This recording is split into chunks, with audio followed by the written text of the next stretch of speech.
शहादा शहरात भटक्या कुत्र्यांची संख्या वाढली असून शहरातील आदित्य हॉस्पिटलच्या मागच्या भागात असणाऱ्या नागरी वस्तीत 5 वर्षीय भूमी चौधरी घरासमोर खेळत असताना भटक्या 5 ते 6 कुत्र्यांनी या लहानग्यावर हल्ला करण्याचा प्रयत्न केला।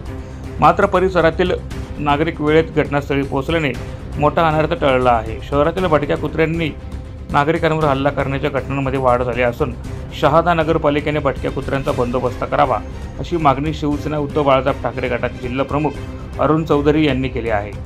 शहादा नगरपालिकेच्या मुख्य कार्यकारी अधिकाऱ्यांना शिवसेनेच्या वतीने या संदर्भात निवेदन देण्यात आले आहे। नगरपालिकेने भटक्या कुत्र्यांच्या प्रश्नाकडे दुर्लक्ष केल्यास भटके कुत्रे पकडून नगरपालिका आवारात सोडण्याचा इशारा शिवसेनेच्या वतीने देण्यात आला आहे। यावेळी शहरातील शिवसैनिक मोठ्या संख्येने उपस्थित होते।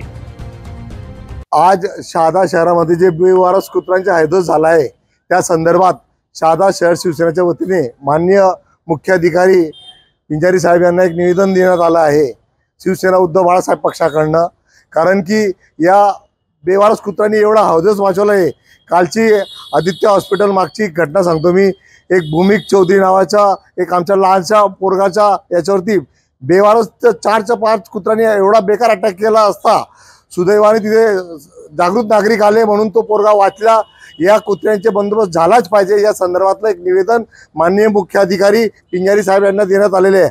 आज जर परिस्थिती बघितली तर माणसांपेक्षा कुत्र्यांना जास्त महत्त्व दिले गेले जाते। त्या संदर्भात आम्ही सीओंना बोललोय या कुत्र्यांचा बंदोबस्त करा, अन्यथा कुठल्याही जीवित हानी झाली तर याला आम्ही पालिकेला प्रशासनाला जबाबदारी धरू आणि आपल्यावर कारवाई करायची मागणी करू असं आम्ही या निवेदनाच्या माध्यमातून त्यांना आव्हान दिलं आहे। प्रतिनिधी शाबीर खाटेक, माझा महाराष्ट्र न्यूज, नंदुरबार।